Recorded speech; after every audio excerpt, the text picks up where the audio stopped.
Hello friends, this is doctor Aditi Jain and you all are welcome to my YouTube channel Gyanvaridhi. आज की हमारी video का जो टॉपिक है वो है methods of study of educational psychology. Primarily अगर हम बात करें तो हम इनको दो भागों में विभाजित कर सकते हैं। पहला है प्राइमरी मेथड्स एंड दूसरा है secondary methods. Primary methods includes introspection, जिसको हम अंतर्दर्शन के नाम से भी जानते हैं, और एक्सट्रोस्पेक्शन, जिसको हम बहिर्दर्शन के नाम से जानते हैं। एक्सट्रोस्पेक्शन जो है वो दोबारा से दो भागों में विभाजित हो जाता है। पहला है आपका ऑब्जर्वेशन मेथड और दूसरा है experimental method. Observation method means अवलोकन विधि और एक्सपेरिमेंटल मेथड मतलब प्रयोग विधि। सेकेंड जो हमारा क्लासिफिकेशन है वो है सेकेंडरी मेथड्स। सेकेंडरी मेथड्स में there is questionnaire method, interview method, case study and सर्वे।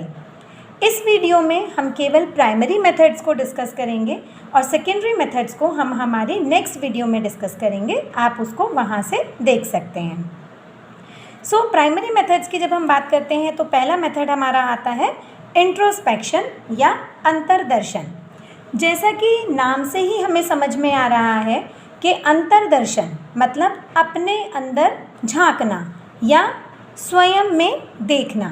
हमारे अपने अंदर क्या घटित हो रहा है जब हम उस चीज़ का अध्ययन करते हैं, उस चीज़ को समझने का प्रयास करते हैं, तो वो विधि हमारी अंतर्दर्शन विधि कहलाती है।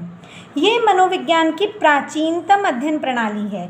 जब तक कोई और चीज़ विकसित नहीं हुई थी, इनफैक्ट अगर हम ये कहें कि जब साइकोलॉजी जो थी वो फिलॉसफी का पार्ट थी, तब भी इस प्रणाली का प्रयोग किया जाता था अध्ययन करने के लिए। व्यक्ति जब स्वयं अपनी मानसिक क्रियाओं या प्रतिक्रियाओं का अध्ययन करता है तो उसको इंट्रोस्पेक्शन कहते हैं, और इसमें यही कार्य किया जाता है जब हम अपनी चीज़ों को जानने के लिए, अपने आप को समझने के लिए अपने अंदर झांकते हैं, तो वो प्रक्रिया हमारी अंतर्दर्शन कहलाती है। अंतर्दर्शन विधि में मुख्य रूप से दो क्रियाओं का संचालन होता है। पहला, व्यक्ति अपनी मानसिक स्थिति, क्रिया प्रतिक्रिया का निरीक्षण स्वयं करता है। किसी भी कंडीशन में व्यक्ति की खुद की मानसिक स्थिति कैसी है, उसके मन में क्या चल रहा है, जब वो उन चीज़ों का निरीक्षण करता है तो वो हमारी अंतर्दर्शन कहलाती है। और उस निरीक्षण को करने के बाद वो ये पता लगाने का प्रयास करता है कि उसको जो एक्सपीरियंसेस हुए हैं, अनुभूति हुई है, वो किस प्रकार की हुई है, और उस अनुभूति को वो अभिव्यक्त भी स्वयं ही करता है, क्योंकि उसने अपना स्वयं का अवलोकन किया है, अपना निरीक्षण किया है। तो उस टाइम पे अभिव्यक्ति भी केवल वही व्यक्ति कर सकता है कि उसने क्या अनुभव किया। अब बात करते हैं इसके एडवांटेजेस की या इसकी मेरिट्स की। तो सबसे पहले अगर हम देखें तो प्राचीनतम अध्ययन प्रणाली है, सबसे पहली है, तो उसको हम बहुत ज़्यादा प्रयोग में लाते हैं। अध्ययन की सरलता है, क्योंकि हमें स्वयं का ही निरीक्षण करना है तो इसको हम बहुत सरल तरीके से कर सकते हैं। हमें ये नहीं देखना पड़ता कि हमारे पास सब्जेक्ट है अवेलेबल या नहीं, हमारे पास समय है या नहीं, क्योंकि हम अपने लिए कभी भी समय निकाल सकते हैं। नेक्स्ट, इसका प्रयोग हर स्थान, समय और परिस्थिति में संभव है, क्योंकि जैसा कि मैंने कहा कि हमें किसी भी चीज़ की ज़रूरत नहीं है, हम खुद ही अपना निरीक्षण कर रहे हैं, तो हम निरीक्षणकर्ता भी स्वयं हैं और हम सब्जेक्ट भी स्वयं हैं। तो हमें किसी भी चीज़ की ज़रूरत नहीं होती। यहाँ पर हर स्थान पे हम कर सकते हैं, किसी भी समय कर सकते हैं, किसी भी परिस्थिति में कर सकते हैं। किसी भी विशेष यंत्र या सामग्री की आवश्यकता इस विधि में नहीं होती, केवल अपना निरीक्षण करना है, कोई भी यंत्र आवश्यक नहीं है। अन्य मनोवैज्ञानिक विधियों का ये आधार है, बेसिक यही था। यहाँ से चलकर आगे और अन्य विधियाँ जो हैं वो उत्पन्न हुई। And next and last point is व्यक्ति की आंतरिक भावनाओं व अनुभवों का समुचित अध्ययन करना संभव है। सहायता करती है ये, क्योंकि हमसे ज़्यादा बेहतर हमें और कोई नहीं जान सकता। हम बहुत सारी चीज़ें ऐसी होती हैं जो हम किसी और को नहीं बताना चाहते, लेकिन हम खुद के बारे में जानते हैं। तो ये बेस्ट विधि है, हम अपनी भावनाओं को, अपने अनुभवों को बहुत अच्छे से अध्ययन कर सकते हैं। अब बात करते हैं इसकी सीमाओं को लेकर। सबसे पहली सीमा इसकी है कि ये वैयक्तिक है या आत्मनिष्ठ है। मतलब सब्जेक्टिव है। हम अपने बारे में बहुत सारी चीज़ें दूसरों को बताना नहीं चाहते तो हम उनको हाइड कर सकते हैं। हम अपनी लिमिटेशंस को, जो हमारी सीमाएं हैं या जो हमारी कमियां हैं, उनको व्यक्त ना करके हम उन्हें अपनी अच्छाई के रूप में व्यक्त कर सकते हैं। तो ये व्यक्तिक है और आत्मनिष्ठ है। गत्यात्मक व्यवहार, हमारा व्यवहार जो है वो परिवर्तनशील होता है, हर समय बदलता है, हर क्षण बदलता है। अभी हम खुश हैं, थोड़ी देर बाद हम उदास हो जाते हैं, कोई भी थॉट माइंड में आया हम उसके अकॉर्डिंग बिहेव करने लगते हैं। तो उस गतिशील व्यवहार को अध्ययन कर पाना स्वयं से बहुत ज़्यादा मुश्किल हो जाता है। मस्तिष्क का विभाजन, सपोज़ अभी मुझे गुस्सा आ रहा है, मैं क्रोध में हूँ, तो उस समय मैं अपने अनुभवों को स्टडी कर पाऊँ ये मेरे लिए संभव नहीं है, क्योंकि मस्तिष्क का 2 भागों में विभाजन करना और उस स्थिति को साथ में अध्ययन भी करना, यदि हम ऐसा करते हैं तो जो हमारी मानसिक स्थिति है वो बदल जाती है। अगर मैं खुश हूँ या मैं गुस्से में हूँ और मैं उस स्थिति पर कंट्रोल करने के लिए या अपने आप उस चीज़ को निरीक्षण करने के लिए अपने माइंड को डाइवर्ट करती हूँ, तो वो जो सिचुएशन है, उस टाइम के जो अनुभव हैं वो भी बदल जाएंगे। देन चेतन मन के अध्ययन तक सीमित, जो हमारे मन में ऊपरी स्तर पर बातें चलती हैं, जो हमारे कॉन्शियस माइंड में चलती हैं, केवल उन्हीं का अध्ययन किया जा सकता है, जबकि हमारा अनकॉन्शियस माइंड हमारे व्यवहार को बहुत हद तक कंट्रोल करता है। लेकिन इस विधि के माध्यम से हम अचेतन या अर्धचेतन व्यवहार का अध्ययन नहीं कर सकते। साथ में बालकों तथा पशुओं पर अनुपयोगी, क्योंकि छोटे जो बच्चे हैं वो अपने माइंड को इस तरह से 2 भागों में विभाजित करके अपनी ही कंडीशंस को स्टडी नहीं कर सकते हैं, तो उनके लिए ये मेथड अनुपयोगी है। अब हम बात करते हैं एक्सट्रोस्पेक्शन मेथड, मतलब बहिर्दर्शन या बहिर्मुखी विधि की। इसमें बहिर्मुखी जैसे है बात तो सीधी सीधी सी है कि बाहर देखना है, अपने अंदर नहीं देखना, बाहर देखना है, किसी अन्य व्यक्ति का निरीक्षण करना है। और इस अपेक्षा से ये अंतर्दर्शन के ठीक विपरीत है। अंतर्दर्शन में हम अपने अंदर जाते हैं, लेकिन बहिर्दर्शन में हम बाहर की किसी भी व्यक्ति या स्थिति का अवलोकन करते हैं। ये एक व्यवस्थित विधि है। व्यवस्थित क्यों है? क्योंकि पूर्व नियोजित ढंग से हमें पता है कि हमें क्या करना है, हमें किस चीज़ का अध्ययन करना है, किन पॉइंट्स को देखकर हमें अध्ययन करना है, तो वो पूर्व नियोजित होती है और व्यवस्थित होती है। विश्वसनीय परिणामों हेतु हमें क्या करना चाहिए कि निरीक्षण के जो तथ्य हैं, जो भी हमने अवलोकन किया, निरीक्षण किया, उसको हम तुरंत लिख लें, उनको कहीं रिकॉर्ड कर लें डेटा को। क्योंकि एक समय हमने कोई चीज़ देखी, उसके बाद यदि हम थोड़ा टाइम बीतने के बाद उसको रिकॉर्ड करते हैं तो उसमें हमारे विचारों में परिवर्तन आना संभव है। इसलिए उनको तुरंत लिख लेना चाहिए। या तो विचार हमारे परिवर्तित हो सकते हैं या हम कुछ चीज़ों को भूल सकते हैं, तो इसलिए तुरंत ही उनको रिकॉर्ड करना मैंडेटरी है।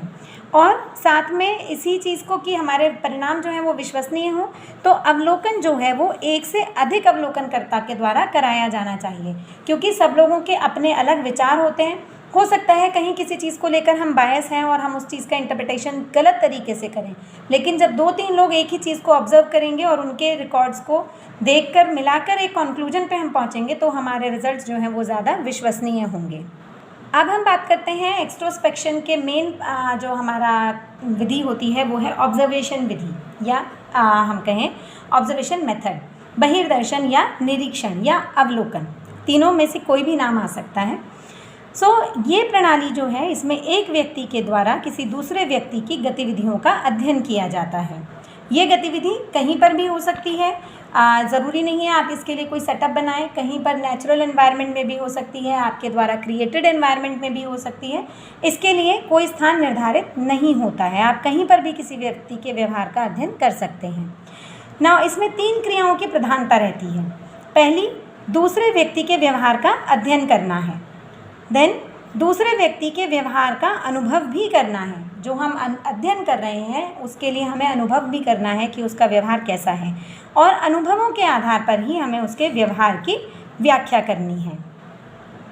कभी जब हम मानसिक प्रक्रियाओं का निरीक्षण करते हैं तो उसके हमेशा 2 पहलू होते हैं, एक प्रत्यक्ष और दूसरा अप्रत्यक्ष।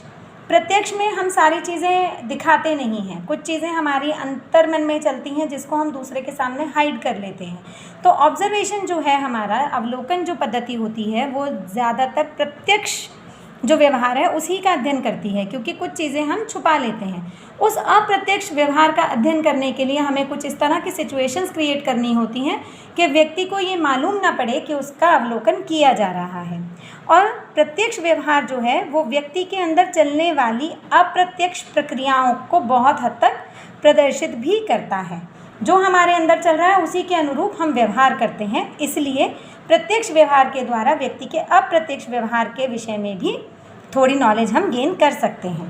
अब हम बात करते हैं टाइप्स ऑफ ऑब्जर्वेशन मेथड, जो ऑब्जर्वेशन या अवलोकन विधि है उसके प्रकार के विषय में। तो पहली हमारी जो विधि है वो है डायरेक्ट मतलब जब हमें किसी का अध्ययन करना है तो उस व्यक्ति को ये मालूम है कि उसका ऑब्जर्वेशन किया जा रहा है। आप सामने से जाते हैं और उसके व्यवहार का अवलोकन करते हैं। जैसे हम अगर बात करें कि बीएड में जब आप टीचिंग करते हैं, आपकी इंटर्नशिप होती है, तो आपको पता है कि आपके टीचिंग का अवलोकन किया जा रहा है। तो डायरेक्ट आपकी अवलोकन में आती है चीज़ें, लेकिन यहाँ पर केवल प्रत्यक्ष व्यवहार, ओवर्ट बिहेवियर जो आप ऊपर से दिखा रहे हैं, केवल उसी का अध्ययन किया जा सकता है, क्योंकि बाकी जो चीज़ें हैं उनको आप छुपा लेते हैं। नेक्स्ट है इनडायरेक्ट मेथड। इनडायरेक्ट मेथड में व्यक्ति को ये पता नहीं होता है कि उसका अवलोकन किया जा रहा है, तो यहाँ पर उसके अप्रत्यक्ष व्यवहार जो मतलब वो चीज़ें छुपाना चाह रहा है, कोवर्ट बिहेवियर जो है वो भी कुछ हद तक रिफ्लेक्ट कर जाता है उसके एक्टिविटीज़ के थ्रू। नेक्स्ट है पार्टिसिपेंट, मतलब अगर हमें किसी व्यक्ति का अध्ययन करना है तो हम उसके ग्रुप में शामिल हो जाएं। जैसे अगर हमें कोई हमारा जो सब्जेक्ट है वो स्विमिंग करता है या वो कोई गेम खेलता है, तो हम उस स्विमिंग क्लब के मेंबर बन जाएं या हम उस गेम में उसके ग्रुप के मेंबर बन जाएं, उसकी टीम के मेंबर बन जाएं और वहाँ पर उसका हम अध्ययन करें। नॉन पार्टिसिपेंट ऑब्जर्वेशन, जब हम उस ग्रुप के मेंबर नहीं होते हैं, उस ग्रुप के बाहर रहकर हम उसकी क्रियाओं का अध्ययन करते हैं। नेक्स्ट इज़ इंडिविजुअल, जब हम केवल एक व्यक्ति के व्यवहार का अवलोकन करते हैं तो वो इंडिविजुअल कहलाता है। और दूसरा है ग्रुप, जब हम व्यक्ति के व्यवहार का अध्ययन एक समूह में करते हैं या किसी समूह के व्यवहार का अध्ययन करते हैं, बेसिकली जब हम पूरे समूह के व्यवहार का अध्ययन करते हैं तो वो हमारा ग्रुप ऑब्जर्वेशन कहलाता है। नाउ हाउ टू ऑब्ज़र्व, हम ऑब्ज़र्व करेंगे, अवलोकन करेंगे तो वो कैसे करेंगे। तो सबसे पहली बात कि योजना बनाएं, हमें क्या क्या देखना है और हमें क्यों देखना है, वो चीज़ें हमारे माइंड में क्लियर होनी चाहिए। हम किस चीज़ का अध्ययन करना चाहते हैं तो उसके लिए हम योजना बनाएंगे और उस योजना के आधार पर ही अवलोकन के बिंदुओं को हम स्पष्ट रूप से लिख लेंगे, क्योंकि वहाँ जाके हमें ये याद नहीं रहेगा कि हमें क्या क्या चीज़ें देखनी चाहिए, तो उनको बहुत क्लियरली हम पहले ही लिख कर लेके जाएंगे और उसके आधार पर अवलोकन करते जाएंगे और उनको नोट करते जाएंगे। फिर व्यवहार का अवलोकन किया जाएगा और अवलोकन के पश्चात तुरंत ही उन तथ्यों को लिखा जाना चाहिए, क्योंकि फिर हम भूल सकते हैं, हमसे त्रुटि हो सकती है। और उसके बाद उन तथ्यों का विश्लेषण करा जाएगा और विश्लेषण करने के बाद उसकी व्याख्या करते हुए अवलोकन का सामान्यीकरण हम कर देंगे कि हमने उसमें क्या प्राप्त किया या उसका व्यवहार किस तरह का है, इसके विषय में हम जनरलाइज कर देंगे अपनी स्टडी को। इसके मेरिट्स हम देख लेते हैं। सबसे पहली चीज़ कि प्रदत्तों के संकलन की, मतलब डेटा को कलेक्ट करने की एक वैज्ञानिक पद्धति है जिस पर विश्वास किया जा सकता है, मतलब ये रिलायबल है, आप इस पर विश्वास कर सकते हैं। साथ में बच्चों, पशुओं तथा असामान्य व्यक्तियों के प्रत्यक्ष व्यवहार का भी यहाँ पर अध्ययन किया जा सकता है, जो कि अंतर्दर्शन में संभव नहीं था, उसकी ये सीमा थी। देन बदलती हुई मानसिक स्थितियों का अध्ययन करने में भी ये विधि हमारे लिए सहायक होती है, क्योंकि किसी के मन की स्थितियाँ या किसी की मानसिक स्थिति बदल रही है तो उसके व्यवहार में परिवर्तन आ रहा है और उसको हम दूर से बहुत अच्छे से महसूस कर सकते हैं, देख सकते हैं। नेक्स्ट, समूह के अध्ययन में भी सहायक सिद्ध होती है। जैसे अभी हमने बात की कि ग्रुप का हम ऑब्जर्वेशन कर सकते हैं। अंतर्दर्शन जो हमारी विधि है उसमें केवल हम अपना कर पाते हैं, केवल एक इंडिविजुअल का, लेकिन यहाँ पर एक पूरे समूह के लिए भी हम अध्ययन कर सकते हैं। साथ में चेतन, अचेतन तथा अर्धचेतन व्यवहार का अध्ययन भी संभव है, क्योंकि कभी कभी कोई ऐसी एक्टिविटी या स्टिमुलस जो दिया जाता है प्रयोज्य को, उसके अनुरूप वो व्यवहार करता है और उससे उसके अर्धचेतन या अचेतन व्यवहार या उसकी मन स्थिति का अध्ययन संभव है। अब बात करते हैं डीमेरिट्स के विषय में। सबसे पहला हमारा डीमेरिट इसमें है व्यक्तिगत धारणाओं से प्रभावित निष्कर्ष। जो हमारे रिजल्ट्स होते हैं, निष्कर्ष होते हैं, वो हमारी खुद की व्यक्तिगत धारणाओं से प्रभावित होते हैं। जैसे कोई चीज़ हमने ऑब्ज़र्व की, वो हमें अच्छी नहीं लगती है, तो हम उसके लिए नेगेटिव आउटलुक रखेंगे, नेगेटिव रिजल्ट्स क्रिएट करेंगे। यहाँ पर हमारे अपने धारणाओं का प्रभाव आना बहुत ज़्यादा स्वाभाविक होता है। देन केवल प्रत्यक्ष व्यवहार का अध्ययन, केवल प्रत्यक्ष व्यवहार का अध्ययन ही हो पाता है। अप्रत्यक्ष चीज़ें जो है वो बहुत हद तक व्यक्ति हाइड कर लेता है, अपनी चीज़ों को आगे सामने नहीं लाने देता है, तो उसका अध्ययन नहीं हो पाता। केवल क्या और कब, क्या घटित हुआ और कब घटित हुआ, इस जैसे प्रश्नों के उत्तर मिल पाते हैं। कैसे और क्यों, जो रीजंस हैं, उनके विषय में यहाँ पर कोई भी टिप्पणी नहीं कर पाते हैं। देन प्रशिक्षित अवलोकनकर्ता की इसमें ज़रूरत होती है, क्योंकि जो अप्रशिक्षित लोग होंगे वो कहीं ना कहीं ऑब्जर्व करने में त्रुटियां कर देंगे, तो अप्रशिक्षित अवलोकनकर्ता के जो रिजल्ट्स हैं वो विश्वसनीय नहीं होंगे। तो प्रशिक्षित अवलोकनकर्ता की यहाँ पर आवश्यकता होती है। अब हम बात करते हैं एक्सपेरिमेंटल मेथड की, जो एक्सट्रोस्पेक्शन का सेकेंड पार्ट है हमारा, that is experimental method. Experiment जैसे कि नाम से ही समझ में आ रहा है, प्रयोग। प्रयोग का अर्थ है किसी भी चीज़ को करके देखना, और जब हम उस चीज़ को करके देखते हैं तभी उसके हम किसी परिणाम पर पहुंचते हैं, उसके रिजल्ट्स को जनरलाइज करते हैं। प्रयोग क्या है? पूर्ण नियंत्रित अथवा प्रयोगशाला की परिस्थितियों में किया गया बाह्यमुखी अवलोकन। जब हम एक्सपेरिमेंटल मेथड की बात इसमें करते हैं, साइकोलॉजी में करते हैं, तो वो क्या होता है कि हम पूर्ण नियंत्रित कुछ सिचुएशंस क्रिएट कर लें, या फिर सीधे सीधे लेबोरेटरी में हम ऐसी स्थितियां क्रिएट कर लें जिसमें हम व्यक्ति के व्यवहार का अवलोकन कर सकते हैं। अब यहाँ पर करना क्या होता है बेसिकली, क्योंकि हमें मानव के व्यवहार का पता लगाना है, उसके इस व्यवहार के पीछे क्या कारक तत्व हैं उनका पता लगाना है, तो हम क्या करेंगे कि कुछ ऐसे अनुमानित कारक तत्व जो हमें लगता है कि शायद इनकी वजह से इसका व्यवहार ऐसा है, ऐसे तत्वों की एक लिस्ट बना लेंगे, और ऐसे ही अनुमानित नियंत्रण विधियों को हम एक लिस्ट में बना लेंगे कि शायद इसकी वजह से इसके व्यवहार को कंट्रोल किया जा सकता है, या फिर कुछ ऐसे कारक जिनकी वजह से वो ऐसा व्यवहार करता है, उनकी लिस्ट बना लेंगे और वन बाय वन उनको ट्राई करके देखेंगे, और उसी से हम ये पता लगाएंगे कि व्यक्ति के व्यवहार के पीछे कौन से कारक तत्व हैं, या फिर उसके व्यवहार को किस प्रकार से नियंत्रित किया जा सकता है। इस विधि के प्रयोग में सबसे ज़्यादा ज़रूरी है कि प्रयोगकर्ता और प्रयोज्य दोनों ही सहयोग करें।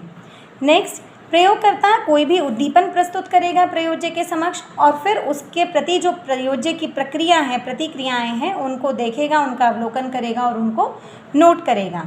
और यहाँ पर प्रयोज्य जो है, सब्जेक्ट जो है, वो भी अंतर्दर्शन करता है कि अगर उसने कोई एक्टिविटी की तो वो क्यों की है। नेक्स्ट हमारा जो पॉइंट है वो है स्टेप्स ऑफ एक्सपेरिमेंटल मेथड। कभी भी हम कोई प्रयोग करेंगे अगर साइकोलॉजी में, तो उसमें हम किन स्टेप्स को फॉलो करेंगे वो हमें पता होना चाहिए। तो सबसे पहला हमारा है समस्या का चयन। हम किस चीज़ का अध्ययन करना चाहते हैं, तो सबसे पहले हमें यही मालूम होना चाहिए। यदि ये नहीं मालूम है तो हम अध्ययन किस चीज़ का करेंगे। तो फर्स्ट पॉइंट है हमारा समस्या का चयन। अब जब हम समस्या को हमने चयन कर लिया उसका, तो उसके बाद उससे संबंधित साहित्य जो भी है हम उसका अवलोकन करेंगे कि क्या क्या इस चीज़ के बारे में हो चुका है, क्या नहीं हुआ है, या जो हम चाहते हैं क्या उस जैसा कुछ हुआ है कहीं, तो ये सब चीज़ें हम देखेंगे।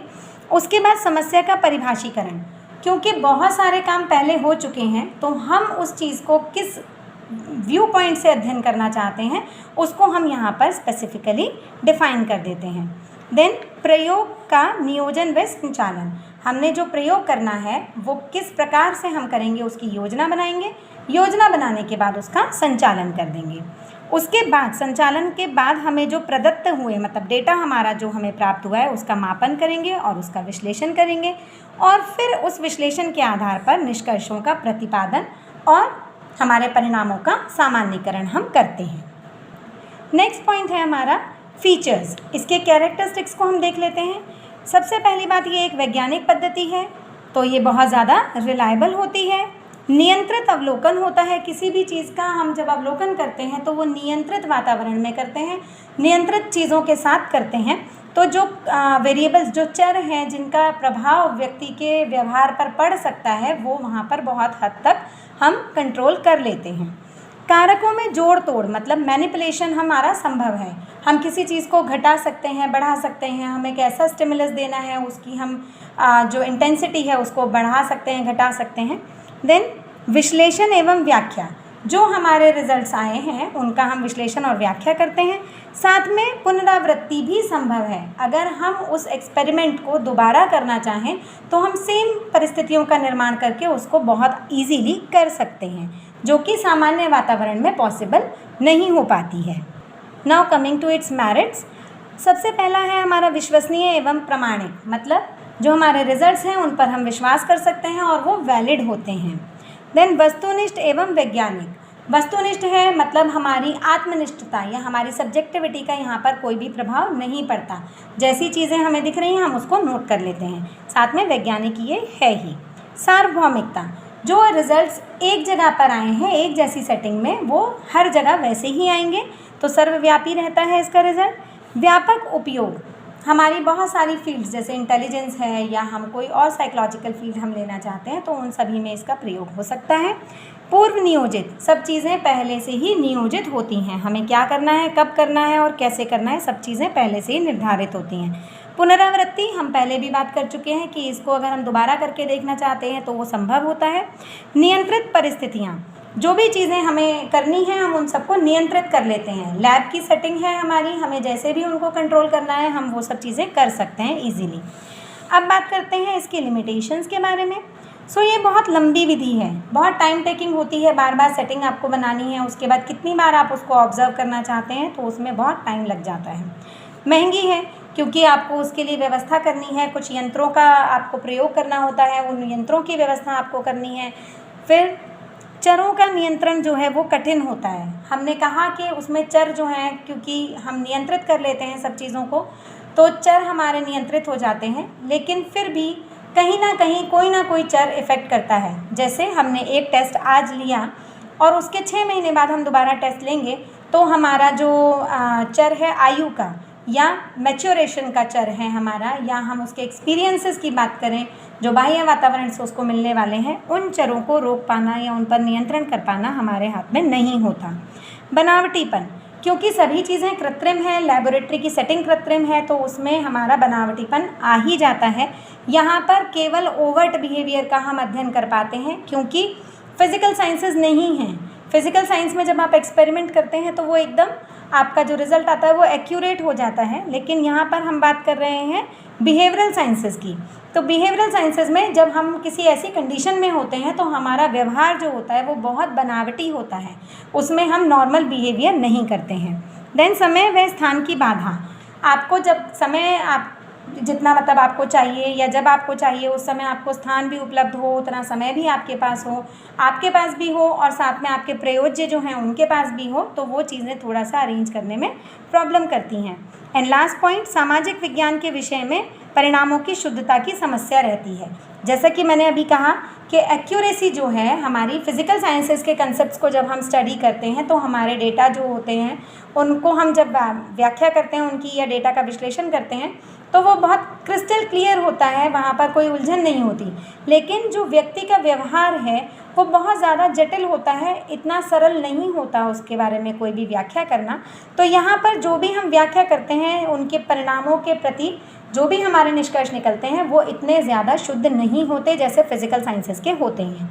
मुझे उम्मीद है कि ये आपके लिए बहुत बेनिफिशियल रही होगी, वीडियो आपको पसंद भी आई होगी। अगर आपको पसंद आती है मेरे वीडियोस तो प्लीज़ लाइक, सब्सक्राइब और शेयर